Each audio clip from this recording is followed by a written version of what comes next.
எல்லாருக்கும் வணக்கம் இல்லை. கொஞ்சம் 25-30 வருஷத்துக்கு முன்னாடி பார்த்தீங்கன்னா, அப்பா அம்மா காலத்தில் அன்னதானம் என்பது கோவில்களில் வருஷத்துக்கு ஒரு முறை போடுவது மிகப்பெரிய விஷயம். அதுவும் சில கோவில்களில் சர்க்கரை பொங்கல், சுண்டல் மட்டும்தான் வருடத்துக்கு ஒரு முறை. அதுக்கும் கும்பல் பார்த்தீங்கன்னா, ஒரு ஊரே திரண்டு நிற்கும். வருடம் முழுவதும் ஒரு இப்போ தமிழ்நாடு முழுக்க எல்லா ஊர்களிலும் பிரசித்தி பெற்ற கோவில்களில் தினமும் அன்னதான திட்டம் அரசாங்கம் சார்பாக நடத்தப்படுகிறது. அது மட்டும் இல்லாமல் திருவிழா என்றால் கோவிலில் இருந்து சுற்று வட்டார 10 கிலோமீட்டர் தொலைவிற்கும் 10 அடிக்கு ஒரு அன்னதானம் நடக்கிறது.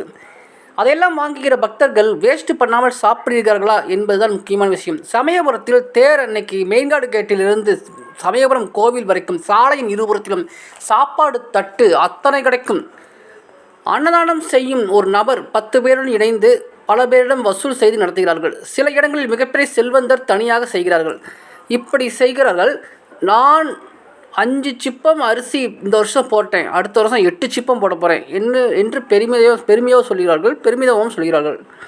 ஆனால் அதை வாங்குகிற போது பொதுமக்கள் சும்மா கிடைக்கிறதா என்று வாங்கி டேஸ்ட் பார்த்து கீழே வைத்துவிட்டு சென்று விடுகிறார்கள். பொதுமக்கள் சாப்பிட முடியவில்லை என்றால் அன்னதானத்தை வாங்காமல் சென்றால் சாப்பாடு சரியாக வாங்கின மக்கள் அப்படின்னா அடுத்த வாட்டி அவங்க 5 சிப்பத்துக்கு பிறகு 4 சிப்பு அரிசி போடுவாங்க. அதனால் அவங்க செய்கிறத கொஞ்சம் குறைச்சி செய்வாங்க. இவங்க வாங்கி அப்படியே வச்சுட்டு போகிறதுனால எப்படியோ சாப்பாடு போட்டோம், அடுத்த வருஷம் 7 சிப்பம் போடணும், அடுத்த 8 சிப்பம் போடணும், 10 சிப்பம் போடணுன்ட்டு அவங்க அதிகமாகிட்டே போவாங்க. இவங்க வாங்கி அவங்க சாப்பாடு போடுறதும் அதிகமாகுது, இவங்க வாங்கி வேஸ்ட் பண்ணுறது அதிகமாகுது. அதனால் ஒரு பாக்குத்தட்டு சாப்பாட்டில் 1 கோடி பேர் உழைப்பு இருக்குது. ஒரு பாக்குத்தட்டு சாப்பாட்டில் 1 கோடி பேர் உழைப்பு இருக்குது.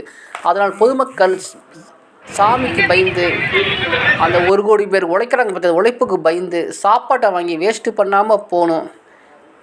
அப்படி போனால் அந்த பொதுமக்கள் அந்த சாமிக்கும் அந்த ஒரு பாக்குத்தட்டு சாப்பாட்டில் இருக்கிற விவசாயியின் உழைப்புக்கும் மற்றவங்களோட உழைப்புக்கும் கொடுக்குற மரியாதை இருக்கும். நன்றி வணக்கம். அப்படியே சேனலை சப்ஸ்கிரைப் பண்ணிக்கோங்க, லைக் பண்ணிக்கோங்க, ஷேர் பண்ணிக்கோங்க. நன்றி வணக்கம் நண்பர்களே.